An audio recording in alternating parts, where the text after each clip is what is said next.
Hey, this is Andrew Lim inviting you to go out on a limb. Guten Tag from Munich. Yes, last time I was here was a few years ago for Oktoberfest.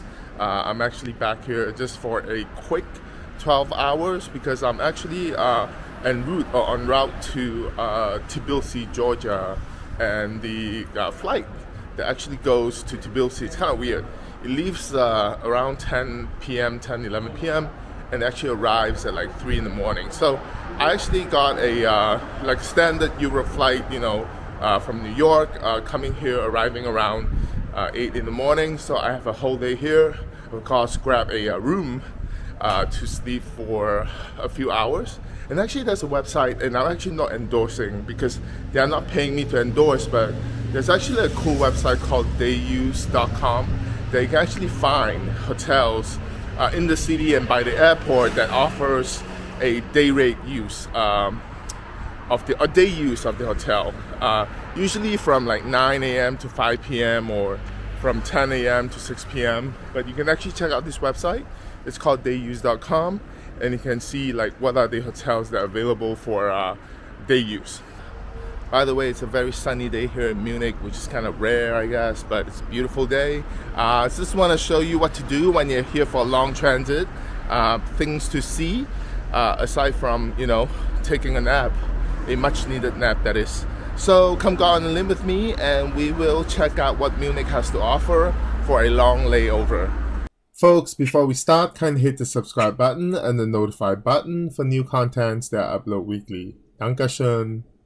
So Munich is actually easy to get around. If you prefer the train, there is the S-Bahn, which is a suburban train, which is what I took, as well as the U-Bahn, which is the underground train. So the first highlight in the city, if you want to walk around, is the Marienplatz, which is the central square in the city center of Munich. It has been around since 1158. Now here is surrounded by a couple of important buildings. You have the old City Hall on the east side, you have the new City Hall on the north side, you have some pedestrian malls, and of course you have a lot of cafes and bars for people to just sit and chill, especially on a nice day, just to people watch and admire Marienplatz, this popular central square of Munich. It's a bloody gorgeous spring day here in Munich. Bad for allergy sufferers though. And this town square is of course located in the Old Town, which is the Munich's very own medieval town that is known for its pedestrian streets that are aligned with global flagship stores as well as boutiques selling all the tchotchkes and traditional Bavarian costumes.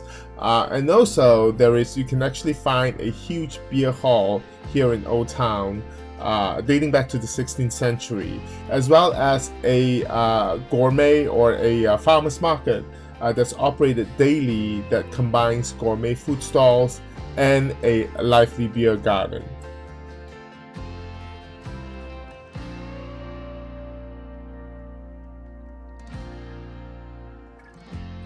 Standing prominently in the produce market or the farmers market is the maypole, which is a popular structure that dates from ancient times and represent a village or a borough and its trade. There's actually a lot of history with this market. The German name actually is a Latin word for food, and up to the early 19th century, people here in Munich would actually go to Marienplatz to purchase their supplies of grains, fruits, veggies, fish, as well as eggs. But at that point, the size of the market began to actually become overpopulated. And because of that, in 1807, the king back then, I think it's King Max First Joseph, actually commanded that the area be expanded into the current area that is this current food market.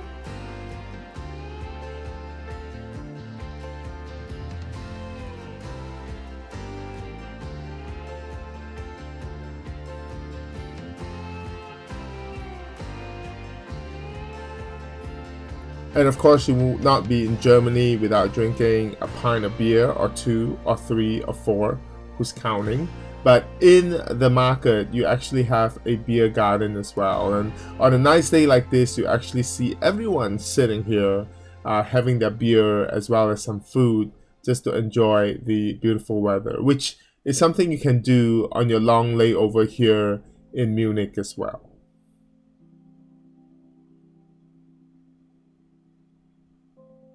And there are actually a few pedestrian only mall here in Old Town, and one of them is the street. I'm not going to pronounce it because I don't want the Germans to come after me, just because of the mispronunciation. But you actually will see different shopping streets in Old Town where you can actually spend some time shopping as well, which is another idea to actually spend your layover time here in Munich. If you want designer shops, you actually find it in Old Town as well. And adjacent to the pedestrian mall is Odeon's Plus, which is a large square in central Munich that was actually developed in the early 19th century.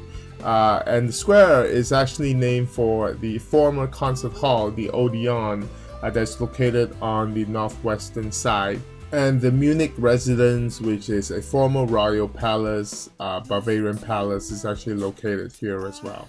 And you're actually, if you love trees and parks, Munich is the right place to be as well, because you won't be without trees to stroll under here in the beautiful city of Munich.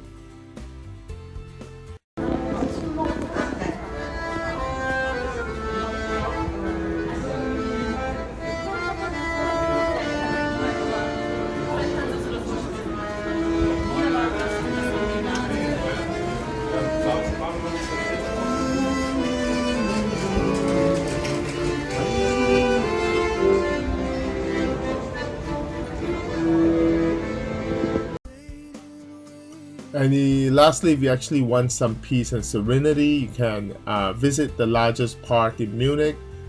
It's actually called English Garden, funny enough. It was actually developed by Sir Benjamin Thompson in 1789. And it's a beautiful, beautiful garden for you to enjoy your stopover here in Munich. Hey guys, so this is my advice on what to do when you're here on a long transit in Munich. Just see a couple of places, easily kill 3-4 hours. But remember to get a day room to rest for at least sleep for 3-4 hours. Because the thing is, when you come on a flight that departs America around 5-6 p.m., you can barely get any sleep in. So that's very important. So yep, I will see you soon in Tbilisi.